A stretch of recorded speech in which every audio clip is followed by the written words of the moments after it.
이거는 여러분들처럼 학습지고 이거는 선생님 여러분 지도안이에요. 지도안. 여러분들 어떻게 가르칠 건지에 대한 내용을 선생님이 다 이렇게 타이핑을 쳐놓은 내용입니다. 와, 저거 가지고 싶다. 이것만 있으면 사실은 만점이지. 선생님 프린스 모든 설명이 다 적혀 있어요 여기.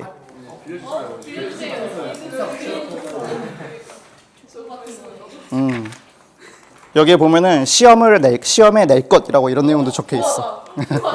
너무 필요해. 가져올 때 저거 좀 찢어서. 쌤 가져갔으니까 저거 이번 새로운 간단한 배우야 그거. 오늘 빨리빨리 나갑시다. 빨리빨리 나가고 자 이제 고려는 여러분 좀 숨이 좀 트일 거야. 삼국시대는 좀 인물들도 별로 안 나타나고 하는데 고려시대부터는 볼 영상도 많고 좀 숨이 좀 트일 겁니다 여러분들이. 맞아요. 그것도 볼 거예요 오늘. 자, 우리 지난 시간에 신라가 무너지고 후삼국이 일어나다라고 하는 내용으로 후삼국 시대의 말기 내용에 대해서 같이 공부를 했었어요. 그래서 근데 되게 오랜만에 수업하는 기분이다. 맞아요. 그치? 한 일주일 됐어요. 그치? 이상하게 너는 이름 부르는데 뭔가 좀 어색하더라고 내가. 왜 이렇게 반갑지 하면서 어쨌든. 자, 그래서 신라가 무너지고 후삼국이 일어난다. 그러니까 이제 신라가 계속 정치적으로 혼란한 시기가 일어나게 되자 김원창이라고 하는 사람들이 난을 일으키기도 시작을 하고 이 난을 계기로 농민봉기 같은 것들도 벌어지게 되는 겁니다. 신라 말기 굉장히 혼란한 시기였어. 귀족이 왕을 죽이던 사회였단 말이야. 국회의원이 이재명 대통령을 죽였다라고 생각을 해보세요. 엄청난 일들이 벌어지고 있는 거잖아요. 민주당이야? 어쨌든 그래가지고 굉장한 사건들이 계속 벌어지게 되고 있는 상황들 속에서 이제 계속 주방에서는 자기들끼리 정치 싸움하고 있고 지방에서는 계속 세금 내라고 강요하고 그러니까 농민 봉기 같은 것들이 벌어지기 시작을 하는 거죠. 그러면서 등장했었던 세력들이 누구냐? 바로 지방 호족이라고 하는 세력입니다. 골품제의 모습 속에서 독자적으로 세력화한 이들이고, 그러니까 지방의 짱들이 이게 막 나타나기 시작을 하는 거예요. 가장 대표적인 지방 호족이라고 한다라면은 장보고라고 하는 인물이 있었다. 그리고 나서 그 다음에 지방 호족이 성장하기 시작을 합니다.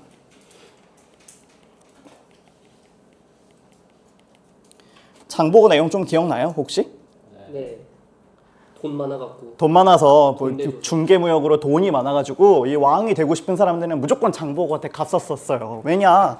나 왕에게 좀 이런 후원 좀 해주세요. 나 왕에게 이런 자금 좀 대주세요. 라고 하면서 장보고를 찾아갔는데 하나의 왕 후보가 장보고를 찾아가서 이런 약속을 하는 거죠. 나를 왕으로 만들어주면은 당신의 딸과 내가 결혼을 하겠소. 라고 약속을 하지만 왕이 되고 난 직후에 약속들을 어기게 되는 거예요. 아, 다시 생각해보니 너네 딸 너무 신분이 낮아. 아무리 생각해도 이건 아닌 것 같아 라고 약속을 거절하게 되고 장보고가 이에 분노해서 반란을 벌이게 되지만 그의 부하에게 암살을 당하면서 이제 장보고의 난이 진압이 되게 됩니다. 이러면서 신라 왕실의 권위가 땅끝까지 추락하게 되는 거야. 아니 쟤네는 약속도 안 지키고 그 난도 지들이 진압한 것도 아니고 그의 부하가 그 장보고를 죽이면서 진압이 되는 사건들을 보면서 왕이 더 이상 이제 그 나라가 더 이상 이제 힘을 발휘하지 못하는구나. 아무래도 우리가 다시 한번 세력을 성장을 해야겠다. 우리가 지방에서 왕이 한번 돼보자. 라고 하면서 스스로 성주나 장군이라 칭함과 동시에 독자적인 통치 기구를 구성하게 됩니다. 필기하세요. 독자적인 통치 기구 구성.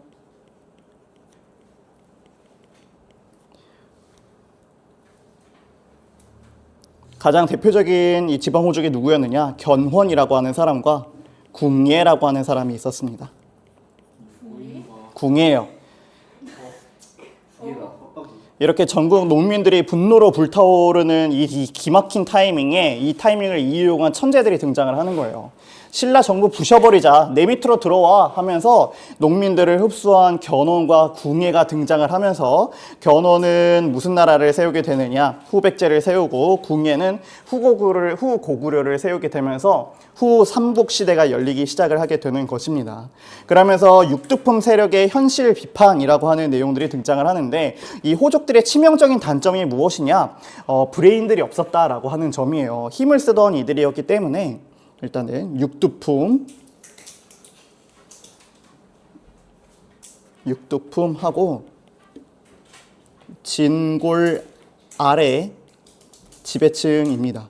진골 아래 바로 지배층이고, 골품제로 인해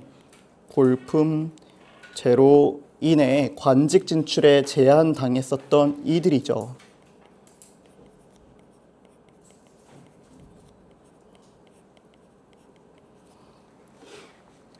호족들의 브레인이 되어줄 이들이 등장을 한 것입니다. 그것들이 바로 이 육두품이라고 하는 이들이에요. 수능을 100점을 맞아도, 맞아, 써보세요. 다시 얘기해 줄게요.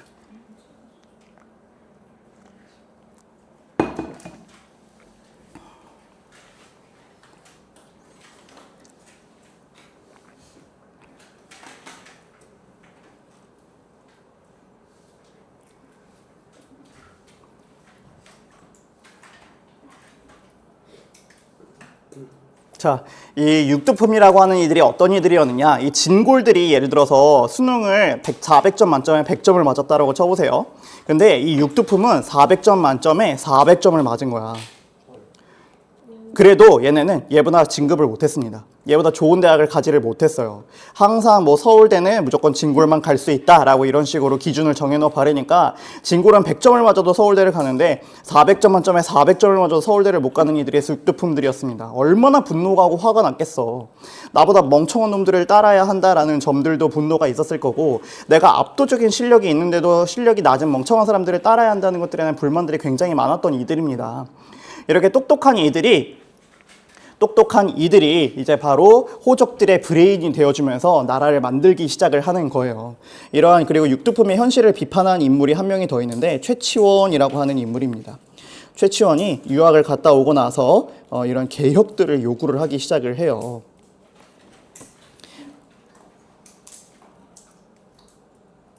당나라에 유학 가서 학문과 종교 분야에서 굉장히 활약을 했었던 이들이고, 당나라에 이 외국인 전용 시험이 있는데 이 빈공과라는 것에서 합격한 인물이기도 합니다.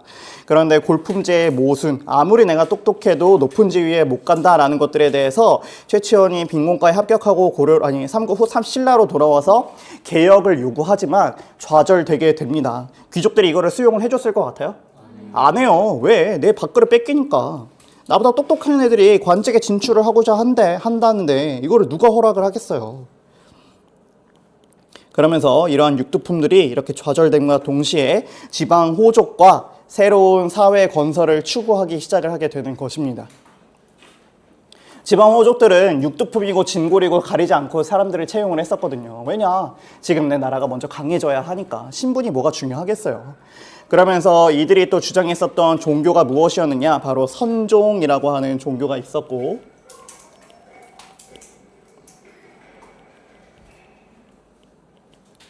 선종이라고 하는 종교를 믿었었다.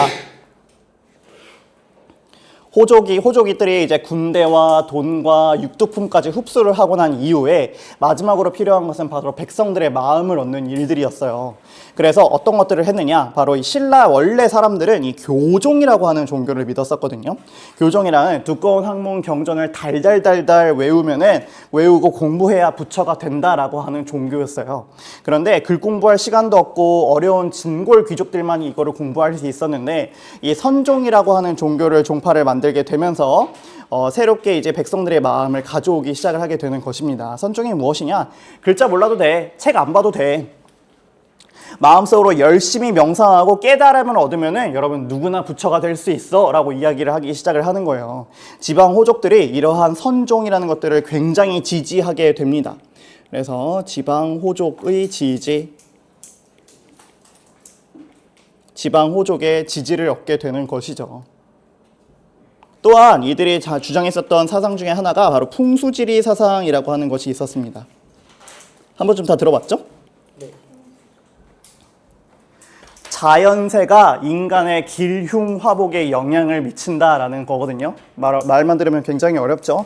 무엇이냐? 부모님의 무덤은 좋은 위치에 둬야 한다. 수도를 어디에 둬야 한다. 뭐 들어올 때 문에 뭐 이런 바로 뭐 화장실이 보이면 안 좋다. 침대가 보이면 안 좋다. 뭐 이런 거 있잖아요.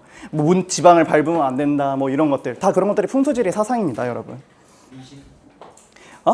미신이라고 볼 수도 있죠. 엄밀히 말하면 이걸 믿는 사람들도 있으니까. 그리고 뭐 산을 뒤로 해야 하고 강을 앞에 둬야 이게 가장 최고의 명당이다. 이런 것들이 다 풍수지리 사상입니다. 이러한 풍수지리 사상을 믿기 시작을 하게 되는 것이죠. 왜 믿었느냐? 바로 금성, 신라의 수도 경주죠. 지금의 경주인 금성 중심의 자리인식을 탈피하겠다라고 하는 점이 있었습니다. 금성 중심 지리 인식 탈피.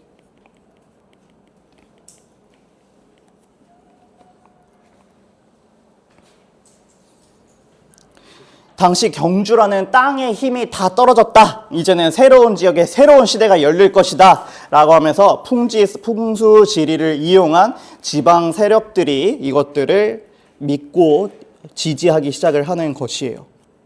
지방 호족의 정신적 기반이 된다.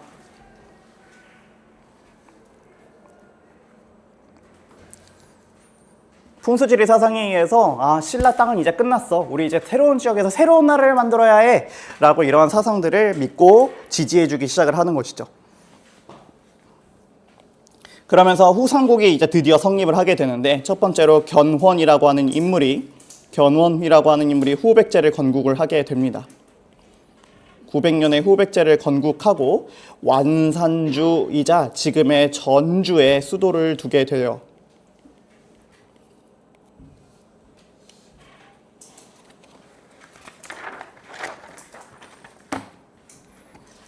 그 다음에 반대로 이제 궁예라고 하는 인물은 후고구려를 건국하게 됩니다. 그리고 수도는 어디에 두었느냐? 송악이라고 하는 개성의 수도를 두었고 철원으로 천도하게 되는 것이죠. 잠깐만. 반대인데?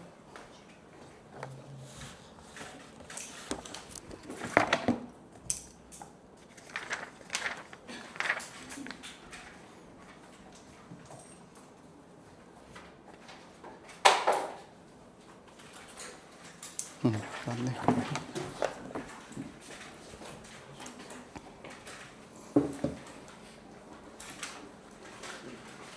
대략적인 지도는 이렇습니다, 여러분. 후고구려 이제 철원에다가 수도를 두고 후고구려가 이렇게 건국이 되고, 그리고 후백제 완산주를 수도로 한 후백제가 건국되고, 금성을 수도로 한 신라가 계속 있었던 이 후삼국 시대가 드디어 열리기 시작을 하게 되는 것이에요. 여러분, 이 궁예라고 하는 사람은 굉장히 재밌는 스토리가 많았던 사람입니다. 신라 왕실에서 버림받은 왕자 출신 이 궁예는 개성에 후고구려를 세우고 철원으로 이사를 하게 되는데 당시 궁예는 한쪽 눈에 안대를 가린 사람으로도 유명하잖아요. 왜 안대를 가렸는지 혹시 아는 친구 있어요?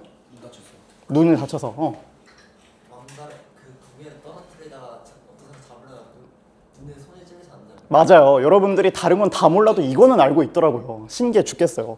뭐냐, 당시에 이 신라 왕자 궁예가 이렇게 태어났는데 갑자기 태어난 하늘에 이상한 불빛이 보이고 번쩍였다라고 이야기를 해요. 그래서 신하들이 이거를 점을 보니까 이 아기가 나라를 망하게 할 흉악할 노민이 당장 죽여야 한다라고 왕에게 건의를 한 거예요. 당시에 왕의 권력이 굉장히 낮았었던 시대였기 때문에 왕은 군인을 시켜서 이 아기를 높은 곳에서 떨어뜨리라라고 명령을 내렸어요. 그런데 이 떨어뜨리는 지점에 누가 있었느냐? 이 궁예를 어렸을 때부터 키웠던 이 보모가 딱 떨어지는 궁예를 딱 받은 거야. 그런데 받았는데 실수로 손으로 눈을 찔러버린 거지. 어린아이의 눈을. 그래가지고 한쪽 눈을 궁예가 태어나자마자 한쪽 눈을 잃고 신라 왕실을 증오하면서 자라나게 됩니다. 눈을 잃은 궁예는 절에 들어가 승려가 되었어요. 그리고 군대를 모아서 이후에 후고구려를 건국을 하고 왕이 되고 나니 정신줄을 놓기 시작을 하게 되는 겁니다. 본인을 미륵불이라고 부르면서 사람들의 마음을 꿰뚫어 보는 능력인 관심법을 가졌다라고 허풍을 벌이기 시작을 하는 거예요. 온만이 밤매움이라고 주문을 외치다가 마음에 안 드는 신하를 딱 지목을 하는 거야. 그러면서 너 내 욕했지? 라고 하면 너 뭐라고 할래? 안 했어요. 안 했어요. 그러면은 이렇게 얘기를 하는 거야. 감히 왕을 속여? 저놈의 머릿속에는 마귀가 끼었다 라고 이야기를 하기 시작을 하는 겁니다. 그러면서 철퇴로 쳐 죽여라 라고 명령을 내리는 거예요. 매일 밤마다 신하들이 오늘 밤은 내 차례인가 라고 하면서 두려움에 떨고 있었어요. 그러면서 부하들이 결국에 반란을 일으키고 반란의 중심에는 이 왕궁의 가장 오른팔이었던 왕건이라고 하는 사람이 반란을 주도하게 되는 것입니다. 맞아요. 태조 왕건이에요. 멋있다.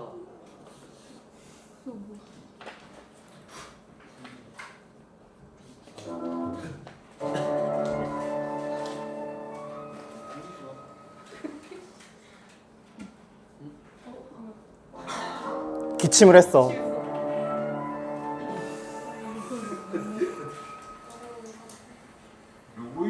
누구인가? 지금 누가 기침 소리를 내었어? 신이 옵니다. 신이 옵니다. 아무 딱하구나. 주임이 지금 관심법을 하고 있는데 어찌 기침을 할 수 있느냐 이 미련한 것아. 성가합니다 폐하. 용서하여 주시옵소서. 내가 가만히 보니 너는 머릿속에는 마구니가 가득 찼구나. 여봐라. 내고는 들어라. 예. 저자의 머릿속에는 마구니가 가득하다. 그 마구니를 때려 죽여라.